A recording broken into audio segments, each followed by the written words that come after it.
From WDET in Detroit, this is Created Equal. I'm Stephen Henderson. What's the value of white privilege or advantage in American society? Journalist and author Tracie McMillan actually quantifies what it is in her new book, The White Bonus. She looks at how race matters for several families, including her own, to challenge American notions of fairness and equality. We're going to hear from her about how and why she did this, and talk about how her own sense of fair and unfair changed by doing the work. And she'll talk about how white America can help confront the advantage that keeps our nation unequal. That's next on Created Equal, after the news from NPR and WDET.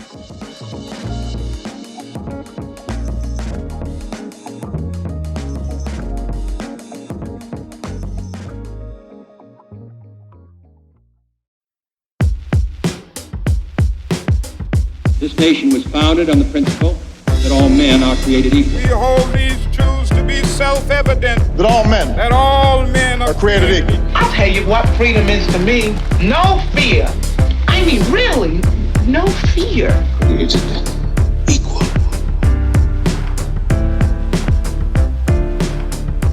From WDET in Detroit, this is Created Equal. I'm Stephen Henderson, and I'm in the studio with Carrie Jr. II. He's the show's producer. What up? Good morning. So Carrie, when you think about things like white privilege or white advantage in America, is that something that you feel like you could put a number on, quantify? Ooh, we often talk about reparations in terms of quantifying. I hadn't thought about quantifying white privilege specifically. What does that mean? Like how much money? How much money do you essentially kind of get if you are white that you wouldn't get if you were African American? In other words, what is the advantage of being white, and how could you measure that? I would like to see it try it out. I think it's a really difficult thing to do or think about.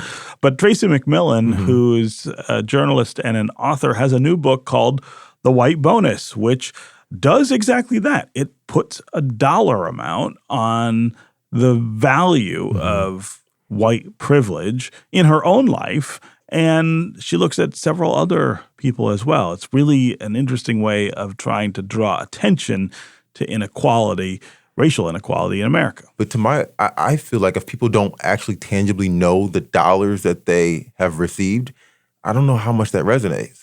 Well, I think it'll resonate with people who can see similarities in their lives. That's true, easier than people who can't.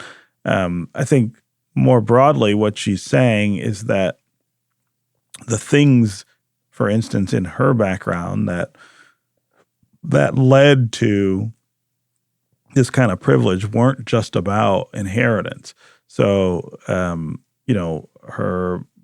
her paternal grandfather was a banker, an investment banker, and there were only 8 African Americans in the country when he was an investment banker who were allowed to be investment bankers. Mm-hmm. So that's an advantage that he has that pushes him ahead, that creates opportunity for his kids and then their kids. So it's not just about what money you pass down. It's also, what you achieve because you're white. Tracie McMillan, welcome to Created Equal. Thank you so much for having me, Stephen. Yeah. So I'm going to start here. Your book makes the case that regardless of your life circumstances, whiteness provides a financial advantage for white Americans. That is a very bold statement. That is a very tough pill to swallow, I think, for a lot of white people. And in a little bit, I want to talk a little more about how you get white Americans to even accept that premise. But I want to back up before we get there and have you tell me how you came up with that. You're calculating that white privilege, that white bonus. How'd you do that? Yeah. So, I often am in fairly elite journalism and sort of food media circles. And I found that when we'd sort of have these conversations about white privilege, it would always be this conflation of whiteness and wealth, right? So there'd be this conversation about like, oh, like white privilege is mommy and daddy sending you to college and paying for European vacations, right? And my family didn't do that. And I also understood, well, I mean, racism is definitely an issue and it definitely has financial benefits, but I don't see what they are in my life because it's always sort of this thing that happens for rich white people. So I sort of said, well, how can I get a handle on this and try to quantify the way that whiteness and sort of white advantage may have helped me financially, right? And so the way that I do it is I just say, well, how much money did my family give me since I left home? Or for somebody else, right, turned 18 maybe.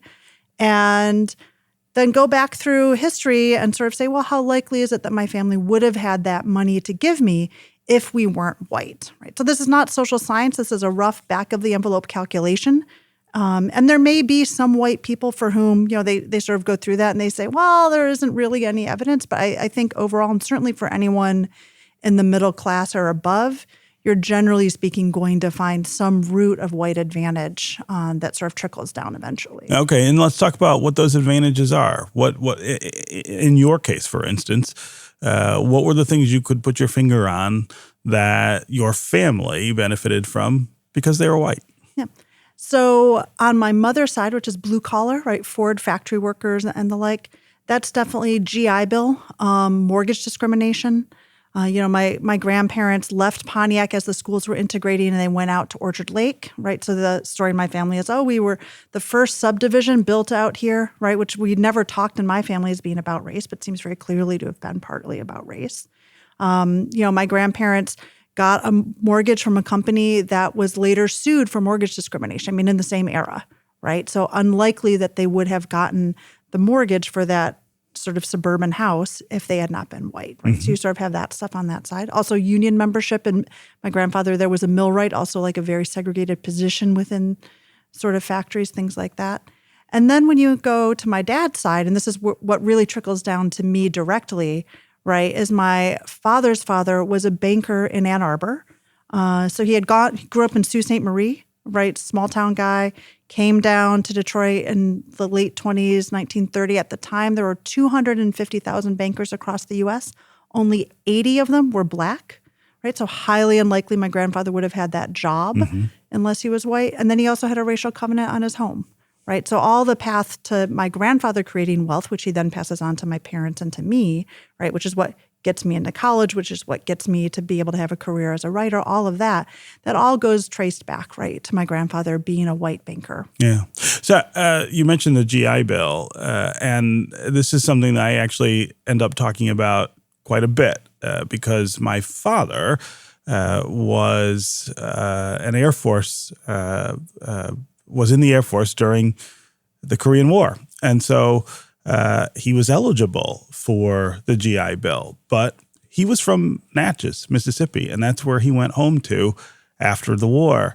And the colleges that he might have attended with government support because of the GI Bill didn't admit African Americans.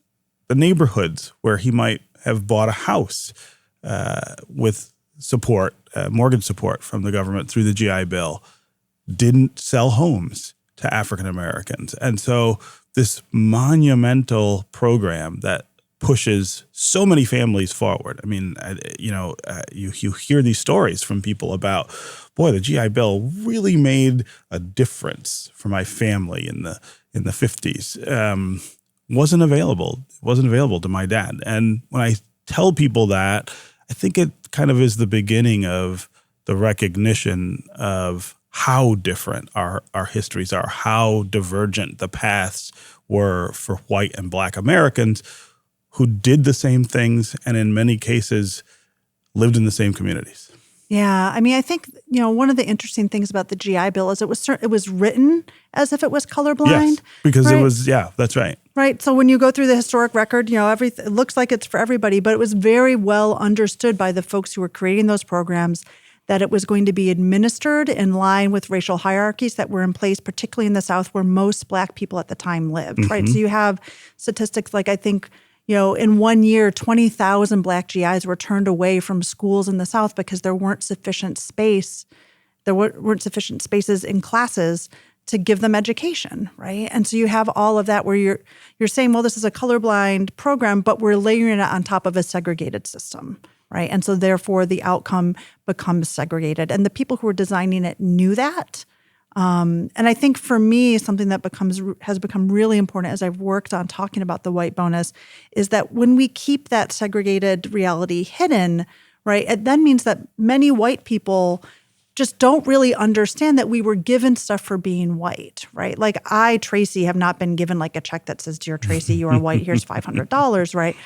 But my grandparents and parents wouldn't have had the opportunities to build wealth that they had if they had not been white. And the people who were in charge of designing those public investments knew that was what was going to happen, right? That was part of the intent in creating that. And so, I think it's easy for me, it would be easy for me now to say, oh, well, I've never gotten anything for being white. But in fact, right, it's just that I get the downstream effects of it. Yeah. So when you're growing up here in Metro Detroit, at what point do you notice that this is a thing, that this is a dynamic? Or do you, as a child, kind of look around and say, there's something about this that maybe seems a little odd. There aren't a lot of African Americans who maybe are having the same experiences that I do. What brings you to this? Right. I mean, I don't think I really had any understanding of it when I was growing up, right? This is not education I was given in school, right? This was not part of my history education. And in fact, my history education, I would say was not great. I was going to a rural, underfunded public school, so Holly, where I think the population when I was growing up was 96% white, right? So we had a few black students, but, very few. And, I just sort of was like, well, I'm colorblind and racism bad, equal opportunity good. And I think that's what we're doing here. And, I really don't know that I would be able to see the stuff that I see now if I had not ended up going on scholarship, right, to an elite private university. And that even then stumbling into, a history class with a scholar of African American history, right, where I was learning about the history of Black equity, both in the U.S. and abroad. I don't know how I would have seen that otherwise. But then once I get out in the world and I am working as a reporter in New York City, it's very easy to see very quickly, right, how strong that racial divide is. Yeah. And how much of this traces to official policy versus lingering practice, right?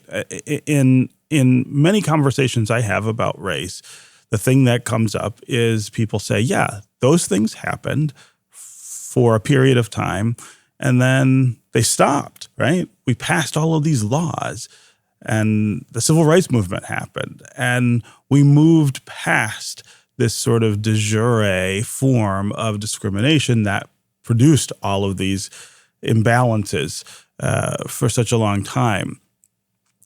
How much in your mind is about what happened before and how much is about what happened after in terms of the lingering sort of de facto segregation and discrimination that we live with now? Right. Well, I don't have an equation for it, right? But I feel like, I sort of have this idea of like compounding interest, right? So there were these big investments in white families in mid-century, and then the interest sort of keeps accruing and trickling down. And there's a degree to which like that keeps going, but it's certainly not as significant as it was 60, 70 years ago. But what happens is that it then makes all the implicit bias that works in favor of white people much more powerful, right? And I think, before I started this project, I sort of thought about like, well, the biggest beneficiaries of white privilege, obviously, are going to be like Elon Musk and like very wealthy white people. I think in terms of dollar amounts, that's true. But I think middle-class white people are the folks who benefit the most from it because the little ways that doors get open and opportunities get extended to us, that's sort of the catapult for social mobility, right? So when you look at my story, right, where I write in the book about, I'm on my own in New York City. I have this tutoring job. It's the only thing that's getting me through university, right, because I'm not on full scholarship. And this wealthy woman had hired me, and she said, well, I know this job is really easy, but, my kids are never going to have to work, and they need to know somehow that people do, right? So I was there certainly to help out with the kids, but also just to be a model of somebody that looked like her daughters who actually had to work, right? And so, this isn't the same kind of racism where, me versus black me, right, got the job. But I think it's true that because I was a young white woman, this woman had also put herself through university, right? She looked at me and saw herself, and she opened that door. And so I had a job where I made, and I calculated this out, like adjusted for inflation, I made about $15,000 or $16,000 more over 3 years than I would have working for minimum wage, right? So that was a real benefit to me. And those are the sorts of things that end up being really powerful for me as I move through my life. Yeah, the compounding effect of what used to be in modern times is what keeps the gap where it is or growing. Yeah, and I should also say, right, when folks say, "Oh, well, we passed those laws in the '60s," I mean, it took a really long time to actually make corrections, right? I mean, certainly when we look at sort of what happened post Brown v. Board and all of that, I mean, you didn't really see schools fully integrating until the 70s. 70s and 80s, right? I mean, I write in the book about Ferndale, right, where they did not integrate their district until 1981. So this may be an unfair question. Is it possible for African Americans to catch up, to eliminate these imbalances? And certainly what's happened, since the civil rights movement, since the end of legal discrimination is that, you've seen a growth in the black middle class and in black wealth, not as much as any of us would like to see. Obviously, there's lingering discrimination and other things that still hold people back. But is it even possible, given this compounding effect of what you're talking about, that having had the advantage for as long and having had such a dramatic advantage for just as long, is it possible to eliminate that? Is it possible in this society for there to be equality from that standpoint? I mean, I think if there's sufficient investment in that, you got to move assets, right? Move assets from one race of people to the other.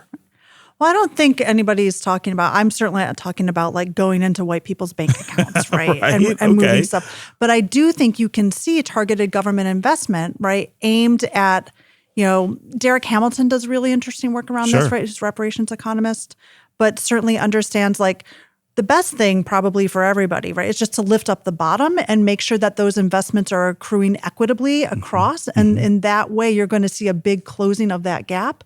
Because a lot of what generates mobility for folks isn't just like, here's a chunk of money, but it's giving folks enough stability to get their footing economically so that then they can make decisions about what kind of life they want to lead and sort of how far they want to go. Yeah. Right. And so like baby bonds, right, is certainly a good thing. Like all the stuff that's sort of in like Natalie Foster's book about guarantees, right, creating a guaranteed base sort of stability for folks so that folks can then sort of trampoline their way up, I think can be really powerful. But that doesn't eliminate the gap, right? I mean, it provides opportunity that didn't exist before, which I think is the right thing to do and the right way to think about it. But it doesn't take from the advantage that white Americans have had and the compounding effect of that advantage over time. Right. I mean, it sounds like you're asking me about reparations. Well, right. A little bit, but I guess I'm more asking about whether reparations or how would reparations narrow the gap as opposed to just giving opportunities to African Americans. I mean, or whether that should even be the goal. I mean, I will say before I worked on this project, I think I would have said, well, I mean, reparations, that sounds right. I don't know, right? So I've been like, okay, I don't know. And now having looked at how much of an investment we put into white families, it's only fair and reasonable to make sure that we sort of catch up for Black families and other families of color, right? Like if we actually believe what this country has been telling us our whole lives, right, which is that we're all created equal, then, I mean, the only logical conclusion is that we should be giving the same opportunities to everybody and making similar investments in everybody. So I think, I don't know the specifics of how that works or the politics of that, because obviously there's a lot of resistance to that. But I think there's a real sort of moral and logical clarity to that for me that there wasn't before, right? Where now people bring up reparations to me or like these kinds of investments. I'm like, it's only fair, right? My family got that stuff, however it trickles down to me or not, and even if it hadn't trickled down to me, that wouldn't be the fault of government or of Black people, right? That would be because my family didn't figure out how to trickle it down to me. We have to give everybody the same chance. Yeah. Okay, we're going to take a quick break, and when we come back, we're going to continue talking with Tracie McMillan, journalist and author of The White Bonus. We'll be right back with more Created Equal.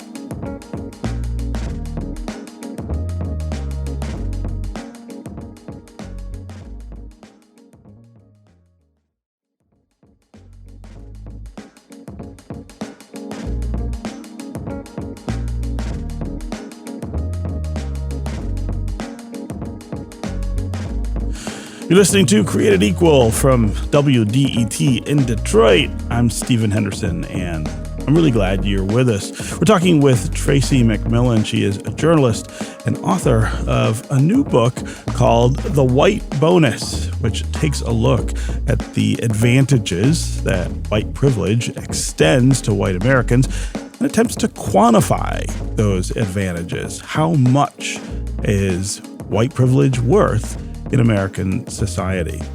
Tracie, I want to talk now a little about Metro Detroit, which is where you're from and where an awful lot of your book takes place, and it kind of takes a look at things around here. And I want to talk about some things that I think all of us kind of are aware of and maybe trip over in Metro Detroit, but that we don't stop and think are signs or signposts really about advantage and disadvantage.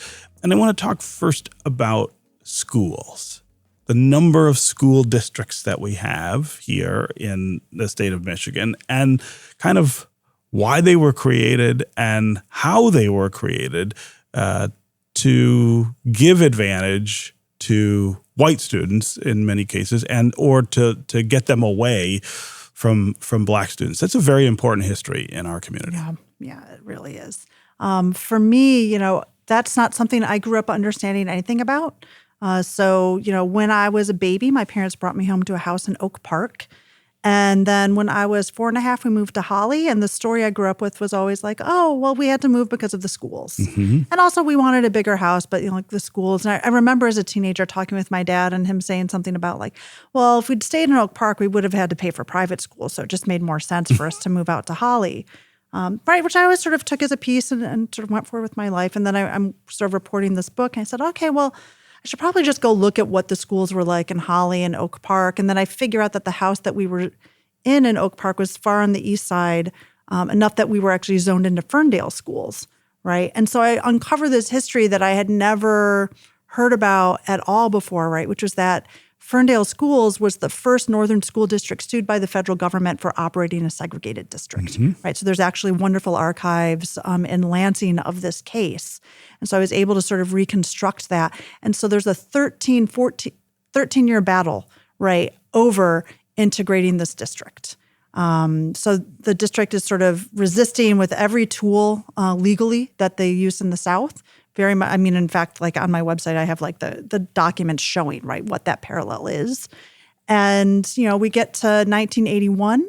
I am 4.5 years old, January 1981. They integrate the elementary in Ferndale. In June, my family moved, and I start kindergarten in Holly area schools. And so then I'm looking, I'm like, well, I mean, so what was Holly like? And it was actually like a deeply underfunded public school, because what had been happening, and I certainly didn't know this, is that all these white parents had been moving to Holly to get away from integration in Pontiac, where there's a very fraught history around school integration, which I also didn't know, and these other districts. And it was largely known among parents in Holly that that's what was happening. My family didn't tell me that. I had other folks telling me about that, right? So you have all these kids coming in, and there's not enough tax base for it. And so, I mean, actually, the year that I was in first grade, the high school was in danger of losing its accreditation, right? Because they were running 5-hour days instead of 6-hour days, right? So my parents, for the reasons like that they mostly know to themselves, right? They left Ferndale and we went to Holly because of the schools. And I had always thought that was because it was better, but it seems highly unlikely to me that it was because Holly was better, and much more that there was a discomfort with the idea of me going to Ferndale. Yeah. Because they were going to integrate. Yeah. I mean, it's not just that the school was going to be a little more integrated. I mean, they had been running an elementary school where 263 of 272 Black elementary students in the district all went to this one elementary, and there were no white students, right? So it was very much a segregated school. And you can repeat that narrative all across Metro Detroit. I mean, you bring up Pontiac, which I think more people are familiar with than others because that became such a contentious case, and we had a Supreme Court decision ultimately about the busing that was part of the DSEG plan in Pontiac. But pick the suburb, pick the school district in Metro Detroit. This plays out over and over. This chasing almost of white families as integration takes place. They're running to other communities. In some cases, creating other communities out of communities.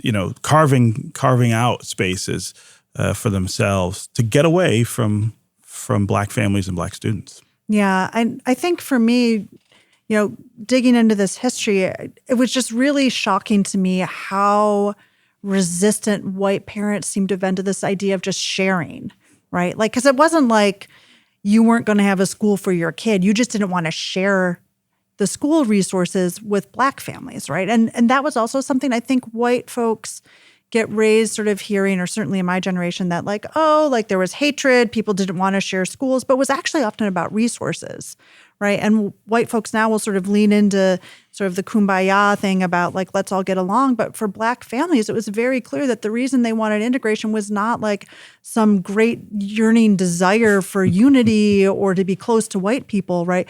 But to have equitable resources for their kids. Right. And so when you see white families going out with higher incomes, right, which then are generating more taxes in those areas, right, all of that's the way that sort of both wage and housing discrimination works in favors of white families, right? Then you're generating more tax base for those districts and sort of hollowing out the other ones. Yeah. And that was kind of where I was headed next is why that translates to advantage. Talk about when white families leave a community to go to another, how resources follow them through the white privilege that you're talking about. Right. So there's sort of two things that come to mind there. One, employment discrimination, right, often translates to higher incomes for white families. So you have a greater income tax base, as well as just sort of more time to spend with your kids or more resources to spend on your kids, right, than you can if you're making less money. And then certainly housing discrimination, right, where white homes are seen as more valuable than homes owned by Black folks, right? Generate to more property taxes and therefore more income for schools, right? And so all of that stuff sort of combines to sort of give a sort of buoyancy to white families that Black families often don't get, right? Doesn't mean it's impossible for Black families to have resources and things. It's a much stronger uphill battle. Yeah. So much of this for you is personal. I mean, this is your life story in some ways. And it's your parents who make this decision to move to Holly rather than to stay in Ferndale or Oak Park. What do you make of that? I mean, there is this question, I think, that we always have about our parents and their intentions, what they knew, what they didn't know, and why they did the things that they did. In this case, do you believe that your parents were racists in a sense, and not active hatred-filled racists, but complicit in the system of discrimination and inequality that forms structural racism? In other words, actors in the trouble that we have had with the notion of equality. Yeah. No more than anybody else probably, but yeah, right? I mean, I think that's the thing that I've really had to grapple with, right? Yeah. Is, because I look at this, I'm like, this seems really clearly to have been motivated by a discomfort with the idea of your kids attending a school that was going to be mixed, right? And a lot of that comes from this assumption that whiteness should carry a certain kind of privilege and advantage to it. Now, I've asked my father about this. He tells me now that he doesn't remember. He didn't really think about the schools when we were moving. He doesn't know my mom has passed. So, he'll tell me that, he remembers sitting in the backyard of this little house that we lived in Oak Park and hearing 5 different languages, not one of them English. And he never really talked to the neighbors, but, he wasn't comfortable there and didn't like hearing everybody, right? Didn't like living close into people like that. And so, to me, that seems fearful of others that you're not like. And then that's the sort of heritage that gets passed down to me, right? And, I came out of this project really struck by how little honesty there was from my parents and grandparents about the world that I was sort of being born into and brought up in, right? I sort of feel like was Sesame Street like some cruel joke? Like we didn't want to share ever, and sort of thinking that through. And I will say, I say that about my parents. I love my dad. I love my family. And I also don't think that they're unusual, right? Because I think that often, if you talk to somebody in your family, say, well, you feel like you're being racist, people take that as this like personal thing. And, Sure. I've gotten very comfortable in doing this work with being like, well, sometimes I'm being racist. And that doesn't mean I believe in white supremacy as a value, but like I'm also raised in a country where that's very normal. And, sometimes I'm a jerk about things, and sometimes that includes being a jerk about race, and I have to work on it. Yeah. And that's fine, right? Like I'd rather be somebody that's working on it than pretending it's not happening and then hurting other people as a result of it. So when you explain this to your dad or ask him about it, does he ever get to the place of recognition that this was about race on some level? No, I think for my dad and probably from my stepmom as well, like this is not a story about race. And I actually heard this from a lot of the folks in their generation that I interviewed, that when I would say, well, there's this evidence Here, of let me show you, right? racial right. So there's a family I talked to in the book, lives in Mississippi, and they've had a lot of material stability in part because they have a family farm that's been in the family since the 1860s, 1870s, so right after the Civil War. And they say, well, we know that that's because of racism, but it didn't really matter. And it doesn't really, which just makes no sense to me, right? I think for a lot of folks, they just sort of say, well, I believe in colorblindness and therefore I must not be affected by racism. And I think there's a generational shift happening where we can see that whatever's in your head and your heart, right? There are these structures out there that are providing privileges that a lot of us didn't actually earn. Yeah, yeah. So as the person who kind of is pushing into this space and adding this quantifiable measure, how frustrating is that for you, that you can't convince your own family that this is real? I mean, it's frustrating, but there's a lot of things about family that are frustrating, right? They are, so, right? I'm like, this isn't any okay. worse than anything else. Yeah, I mean, that in particular, I'm like, that is really painful for me because for me, I'm somebody where I would just much rather have things out in the open and talk about it and work through it. And that's not really the vibe in my family, right? And so I just have to sort of make peace with that and be like, okay, well, that's not going to go any further than that. Yeah. And like I've said my piece, I've offered an opportunity for my dad and my stepmom to talk with me about how they see things. And then I can say, okay, like I hear what you're saying. I don't find it very credible. Yeah. But, I hear what you're saying and I'm going to reflect that. Yeah, yeah. Okay, we need to take another quick break. And when we come back, we'll continue talking with journalist and author Tracie McMillan about her book, The White Bonus. Stay where you are. We'll be right back with more Created Equal.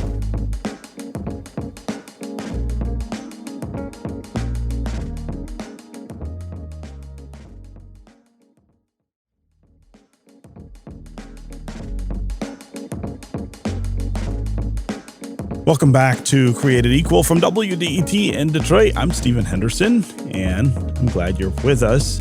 We've also got Tracie McMillan with us. She's a journalist and author of a new book titled The White Bonus, which attempts to calculate the value of white privilege and white advantage in American society.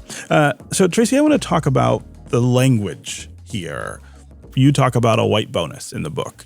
We often talk about white privilege. And for a long time, I've wondered about the difficulty that we have getting people to acknowledge this or address it because of that language. And I think for a lot of white people, there is this sense that, hey, if they look around their lives, they don't see things that suggest bonus or privilege, right? And so it's not a matter of looking around your own life and assessing how lucky you were or how fortunate you are. It's that you got things that other people did. And that's a harder concept to come to grips with and to understand, even emotionally, right? That even if you are not the most successful person who happens to be white, you are someone who benefited from infrastructure and systems that favor you because of the color of your skin and did not favor others. It's a really tough part of, I think, the conversation that we want to have about this. Yeah, well, I sort of came through this thinking like, the way that white advantage works is not that you don't have. It's not that you don't have to put in effort. It's not that you don't have to work or be smart or any of that. It's that when you work, it pays off, right? Like that's, I spent time when I was doing my first book working in the fields alongside undocumented immigrants, like picking garlic, right? Mm-hmm. Those people work really, really hard. If hard work was the only thing that translated to wealth, right, those folks would be millionaires, right? And that's not how it works. So it's like a very clear example of it's not just I worked hard. It's that you are in a position where when you work hard, it generally speaking will pay off. And even if you sort of falter, you're not going to fall too far below, right? Because you have enough of a net to catch you.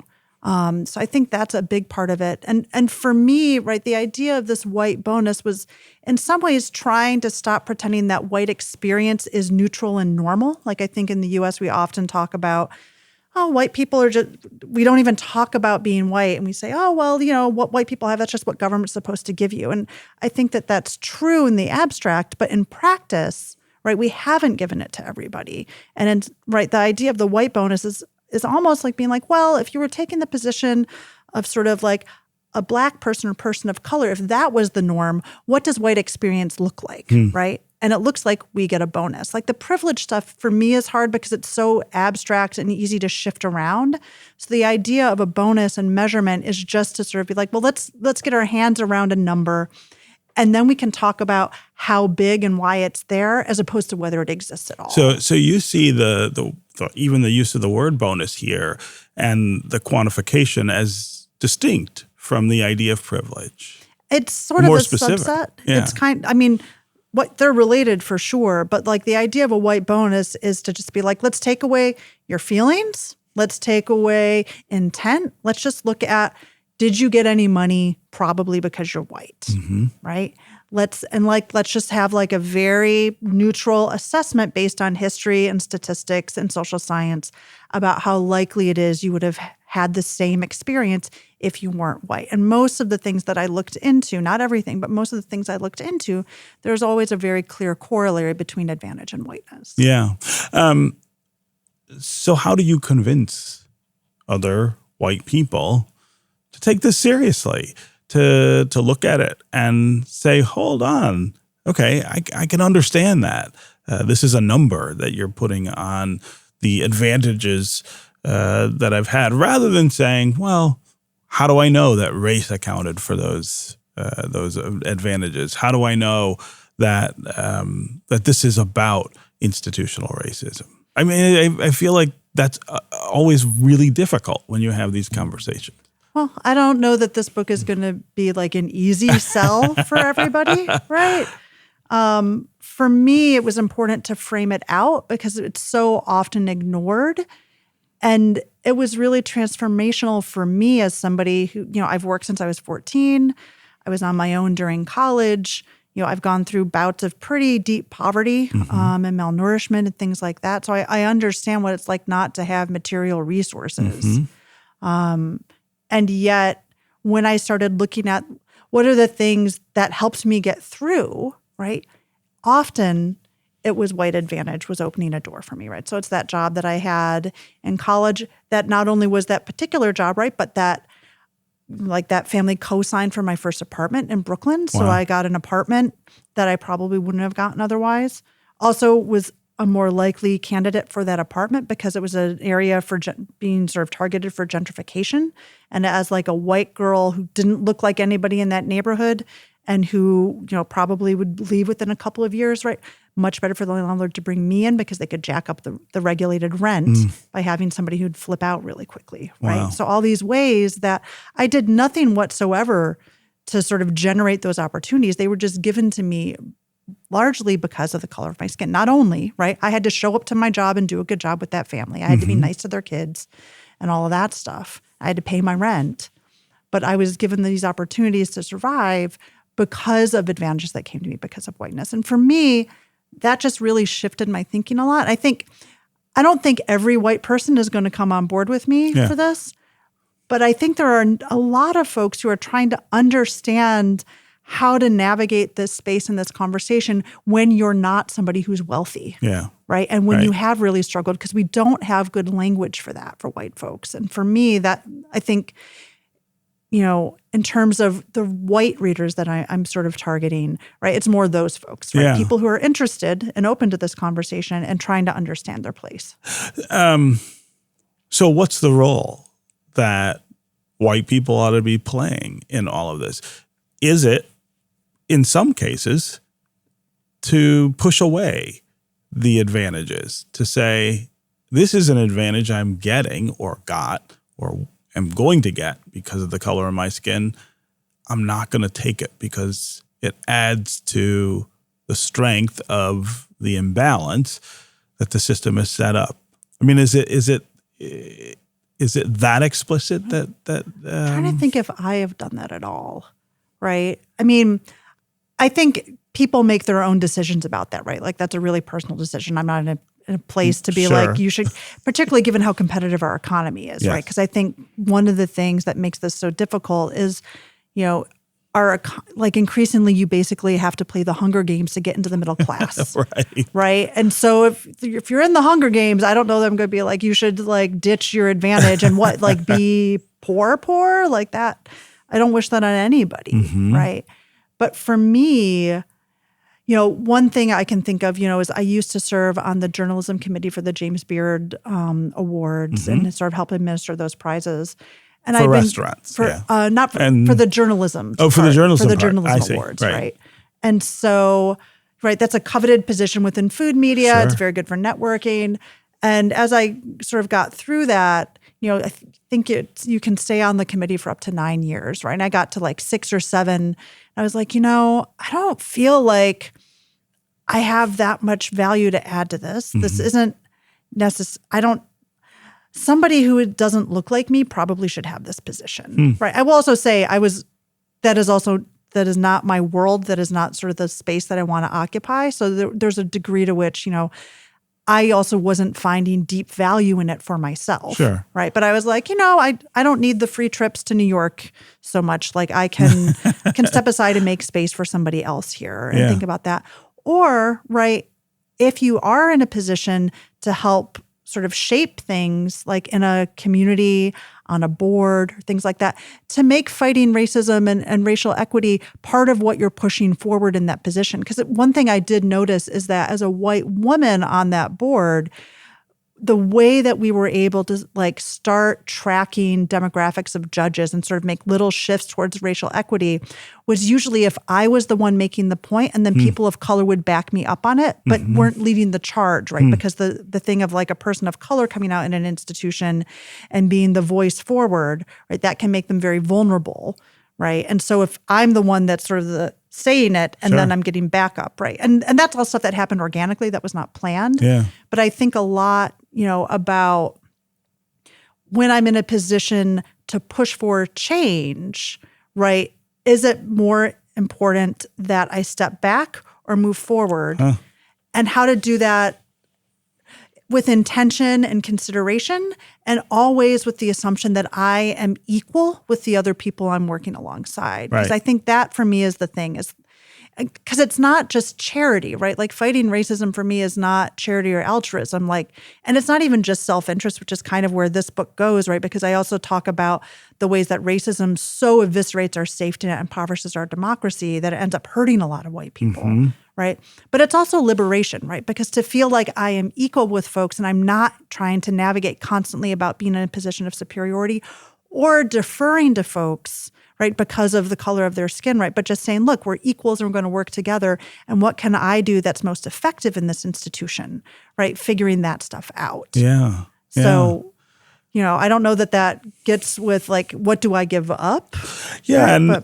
and whether giving up is necessary. I mean, I think there's a kind of logical conclusion from some of the work that you've done here that what we need is for white people to, recalibrate the way in which they engage with the world to be able to shun some of the privilege that they have. Well, and I think also to move away from this idea, because I see this in my neighborhood in Southwest, this idea that the only thing that's important is your property values, right? Like folks who have gained equity, particularly as we've seen property values go up, right? To just be like, you know what, maybe we have enough. And we don't need to worry about pushing out affordable housing or prioritizing market rate in the neighborhood when there's such need for affordable housing in this city. I mean, if we're all fine, and have gained equity, I don't see why we have to keep acting like we need to keep getting more and more and more. Yeah, I mean, you used a word there that is, I think, real difficult for a lot of us to come to terms with, which is enough. There isn't such a thing in a capitalist society that has sort of run as far into capitalism as we have of enough. It's always more, right? I mean, there's jokes written about what's the answer to the question of when you've had enough. It's like, no, it's always more. Yeah, and I'm definitely more on the team. I'm team enough. I'm like, as long as I'm stable and I've got some bit at retirement, I feel okay. And I don't need to profiteer off of stuff constantly or worry about generating more and more and more. Yeah. Okay, Tracie McMillan, it was really wonderful to have this conversation with you about your book, The White Bonus. Thank you so much for being with us here on Created Equal. Thank you for having me, Stephen. I love this show. Yeah, thank you.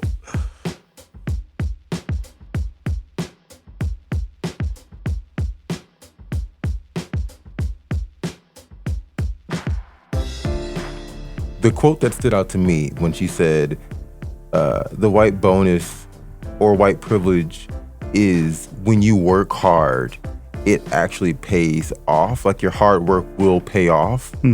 Because everyone uses the phrase, work hard, pull up your bootstraps, and it'll pay off for you. But I think the consistent point that a lot of scholars and historians and even some politicians try to make when we talk about systemic racism in this country is that that's not the case for a lot of other groups of people. Right. And so it's not that you were given anything. No. But that's that you have the absence of this particular obstacle. Right. And so, in some cases, it's that you were allowed to earn some things and privileges, right? You were allowed to compete for certain advantages that other people were not even, given access to. Right. And it is hard to understand that, right? When we use that word bonus or privilege, people look around, they say, well, my life doesn't feel like that. I earned everything I got. Lots of people say that. But you earned it with the opportunity to make something of yourself. You earned it with the opportunity to have a job or go to college or buy a house or live in a certain place. And other people didn't get that advantage because they were Black, and that's the essence of systemic racism, and that it is what creates this gap that persists in our society. I always felt like white people, strictly based on race, so not taking into account gender or sexual orientation or religion, white people, the way that they are allowed to exist in this world is the way that all races should be able to exist in this world. That's right. And there's an assumption, I think, among many white Americans that everybody does live that way, that everybody has the same chances, and that the differences that you see among people are about hard work, right? I'd argue there's more than just white Americans that believe that. So, right, lots of Americans, I think, probably still struggle with this concept. But you know what Tracie said about if you work hard, you will get these things, but that in reality, there's a lot of people who work really hard who can't get the things that they need or can't get ahead, and that it is opportunity and lack of access to opportunity that makes the difference. It's not hard work.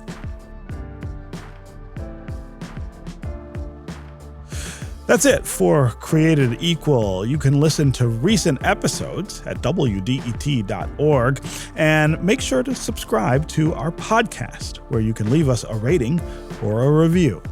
Created Equal is produced by Carrie Jr. II and David Lyons.